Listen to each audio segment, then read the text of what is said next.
to our second display of the day. This is our Woodland OWLS display. As the name suggests, it is all about owls.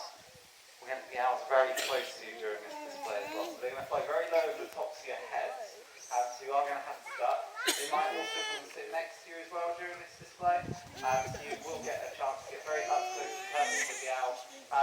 What's also nice about this display is it is in our most shaded part of the grounds as well. So on a hot day, it's perfect to be in here.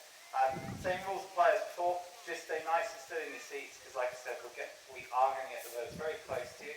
And that's kind of about it, really. I'm going to come behind you. And we're actually going to start with one of the smaller members of our flying team. Owls do come in many different shapes and sizes. You can get some incredibly large owls, ranging from some of the largest species in the entire world. As you're walking around, you might have seen just over on the sort of this side of the arena, there's a bird called cinnamon. He's one of the largest species of owl you can find, and he's weighing about 4 pounds. The females weigh even more. Down to owls which are sort of like almost like 80 grams in weight. We're going to introduce you to our smallest flying owl that we have here at the trust. Some of you have spotted her. If not, she is going to be coming up any minute. She's called Whisper, and Whisper is a bubok owl. And she is only about 220 grams or so. So there's not a lot of her. She's an incredibly small owl.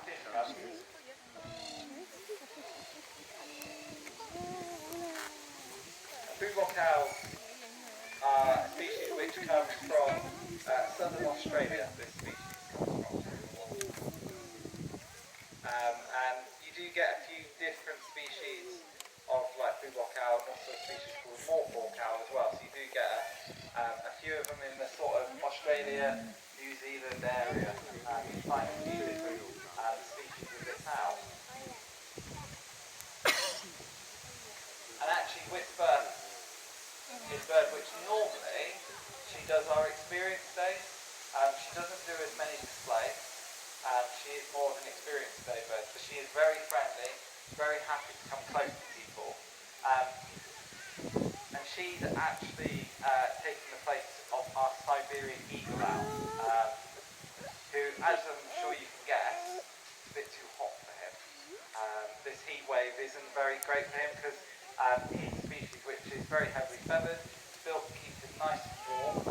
Whereas little Whisper here, coming from Australia, she's perfectly built for sort of warmer weather because she would deal with quite extremes in temperatures out in the wild. And actually, Whisper has been here for all of her life. So she was hatched out in our bird hospital as an egg, and we actually originally had her mum and dad here. Her dad still lives at the trust, and her dad is about 23 years old now. For an owl of this size, is incredibly old. Whisper's mum unfortunately passed away, but she got to the grand old age of about 27 years old, so incredibly long-lived actually, both parents were big. So hopefully Whisper is going to be here for a very, very long time. As you can see, she's very happy to fly very low over the top of your head, and also very close as well. She's very friendly. And she's a member of the hawk owl family. So hawk owls are kind of a bit like the sparrowhawk or the goshawk in the owl. They're very quick, they're very agile. And you'll notice this because some of the other owls we're going to fly are a bit more slow, they're a bit more graceful. Whereas Whisper here is very quick, she's very nimble, she will sort of twist and turn amongst you, she'll weave between you all, and this is because this is also how she would hunt in the wild. And a lot of her diet is going to be things like insects. They're a species which is doing really well in the wild. You can hear them also quite often in Australia late at night, because this is actually where her adult call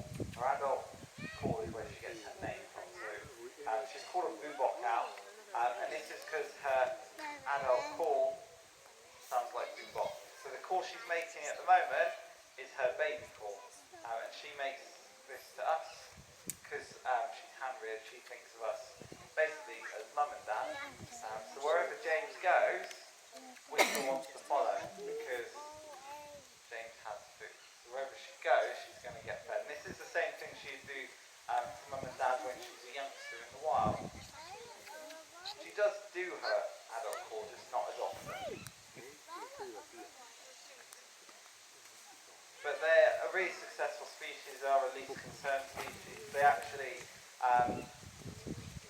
use the advantage of humans as well out there in the wild. And they've been known to hunt around street lamps because it attracts things like moths to it. Later I will show this species can then nip in and she can then grab moths. So it gives her a slight advantage out there in the wild actually with living close to humans.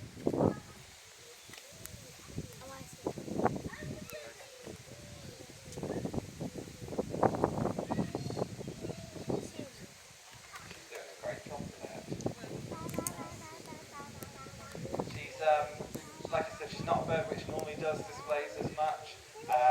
She does have one slight thing that she's not a fan of, which is other wild birds of prey flying over the arena. So things like red kites, buzzards flying over.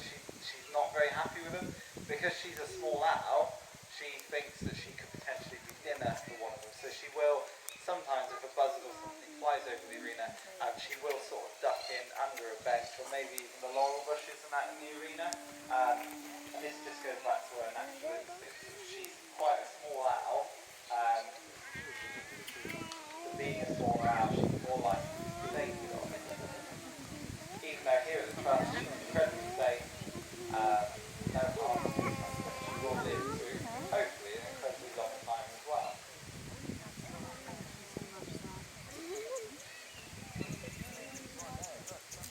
So, what we're going to do in a minute